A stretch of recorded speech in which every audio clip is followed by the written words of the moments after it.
Hello everyone, this is Web10. As you can see, I have both the iPhone 15 Pro Max and Samsung Galaxy S23 Ultra in hand right now, and I will do a deep comparison of the two. In fact, we've already started comparing them as you can hear my voice being recorded on both the iPhone and Samsung. Other than that, we aren't using any external recorders for the camera. This comparison will be more detailed than our previous videos.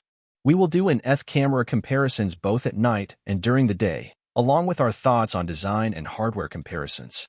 But besides that, we'll do many tests including HDR testing that we don't normally do too much. I won't drag out this intro too much because it will be an extremely detailed video. Let's directly start with the cameras and take some shots of these skyscrapers. Music. Actually, I wanted to do a cooler camera comparison for you guys, but after an extremely rainy week, I had to move quickly while taking advantage of this sunny day. And here are the first shots taken with the main camera. What do you think looks better? Before continuing with example shots, there is an important detail I need to show you regarding the main cameras of the devices. We can see that the iPhone 15 Pro Max has a 48MP main camera while the Samsung S23 Ultra has a 200MP main camera. But these are not the default photo resolution of the phones. What does this mean? Well, when we simply take a photo without any adjustments, like we normally do every day, the iPhone 15 Pro Max takes 24MP photos while the S23 Ultra takes 12MP photos. If we want to take photos at maximum resolution, we need to enable RAW mode on the iPhone and 200MP on the S23 Ultra by changing the aspect ratio. Also keep in mind that photos are saved in JPEG format and videos in H.264 format on both phones. When simply taking photos without any adjustments outdoors, there is no huge difference between the phones. A regular user can comfortably use either.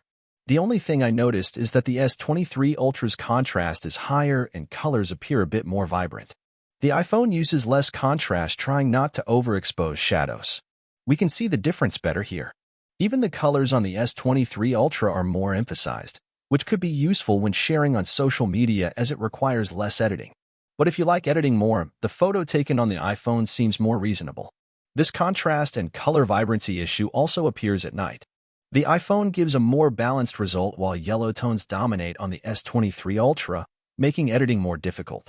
Also, there is a minor sharpness difference. Photos taken on iPhone appear sharper. In ultra-wide, low-light performance isn't ideal yet on either phone unfortunately, but the iPhone at least maintains colors better. However, when we move to a slightly brighter location, the difference becomes clearly visible. The S23 Ultra clearly performs better here. The iPhone needs more improvement in this area. Let's now talk about RAW photos since we've been mentioning editing capabilities from the beginning of the video. Friends, these two phones shoot RAW photos like a pistol. Let me quickly upload them to my computer and check the RAW performance. I didn't expect such good performance from both. I applied the same preset to both photos and they took color very similar. Of course, I used different adjustments for equalization, but in the end, both took color very well and were very easy to process. If you enjoy editing, both phones will please you. To summarize clearly now, up until this point there have been some minor instances where one phone surpassed the other, but no big difference. Is there really a difference in these cameras then? Yes, of course. The S23 Ultra surpasses the iPhone 15 Pro Max in zoom capabilities. The iPhone maxes out at 25x while the S23 Ultra goes up to 100x. Granted, the S23 Ultra has a great competitor in this area, the Huawei P60 Pro. We could also do a comparison with that if you like. Moving back on track, at 25x, the iPhone surprisingly didn't disappoint me, but the S23 Ultra providing such a sharp result even at 100x is truly an achievement, which I didn't expect. Of course, we also need to try it at night. The S23 Ultra clearly shows its advantage here. It's really difficult to capture, you have to hold your breath. After 30x, if the camera sees a bright object, the artificial intelligence kind of darkens the object, making it seem like you're taking a picture of the moon. This explains Samsung's space zoom feature in a video we made about it. I recommend watching that explanatory section too. Let's take a look at how they performed with telephoto photos. The situation is similar to the main camera. My comment will be the same. The S23 Ultra gives more contrast-heavy and colorful results while the iPhone provides more balanced and slightly duller posed shots. There is no noticeable flaw in either. Therefore, in this regard, I say it's a matter of taste and colors. In terms of video performance, if we're not professionals, the part that will catch our attention most is framing and dynamic range. In my opinion, the iPhone 15 Pro Max handles this better. The S23 Ultra is affected more noticeably by sudden light changes and color shifts. In this regard, the iPhone provides more consistent results. Let's wrap up the camera section for now and move back to the studio. Friends, as you know, the designs of both phones are signature styles. From 50 meters away, they shout, "I'm an iPhone," or "I'm a Samsung." There is no need to say one is good or bad. Both are very premium phones. But if you ask how they feel in hand, my personal opinion is that the S23 Ultra feels more premium, but for easy grip and family use, I'd recommend the 15 Pro Max. In terms of weight, they are similar. The S23 Ultra is 233 grams and the 15 Pro Max is 221 grams, so only a 12-gram difference. But due to its size, the S23 Ultra felt heavier to me when out shooting. I had the chance to experience both screen qualities very well while shooting outdoors. Both screens displayed very clearly even in sunlight. There was no need to briefly cover a screen like we sometimes do. No such situation arose. Now let's talk hardware since you know the specs already. On one side, we have Apple's new promotion and it being the first phone with the 3nm process, while the Snapdragon 8 Gen 2 is in the Samsung, which is currently considered the most powerful mobile processor. Let's see how they will demonstrate their performance in our tests. Music. The difference isn't huge, but the S23 Ultra surpassed the 15 Pro Max in this regard. As you can see, the temperatures of the phones are also very similar.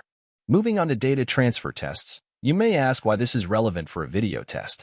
The first reason I included it is because the 15 Pro Max also has USB-C, and the second reason is that both phones can do external recording. So these phones allow you to easily work with SSDs. We will transfer a 20 GB image file from SSD to phone. Let's see the speeds. The 20 GB file transferred to the iPhone in 32 seconds while it took 1 minute and 40 seconds to the S23 Ultra, more than a 3x difference. I can trust the iPhone more, especially for long recording transfers. For the 10-minute PUBG test, neither phone had any performance issues as expected. If there was a serious problem, I'd say there is a major issue with the phones.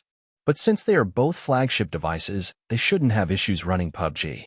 The iPhone 15 Pro Max surprised me because previously there were very serious complaints about overheating when it first came out. But with our 15 Pro Max, we didn't encounter such an issue with the test. Before the test, our charge was at 75%, and after 10 minutes it went down to 73%, a drop of 2%.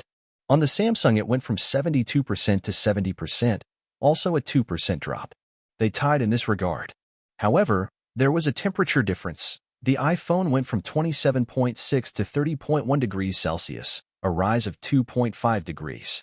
The S23 Ultra rose from 32.6 to 42 degrees Celsius.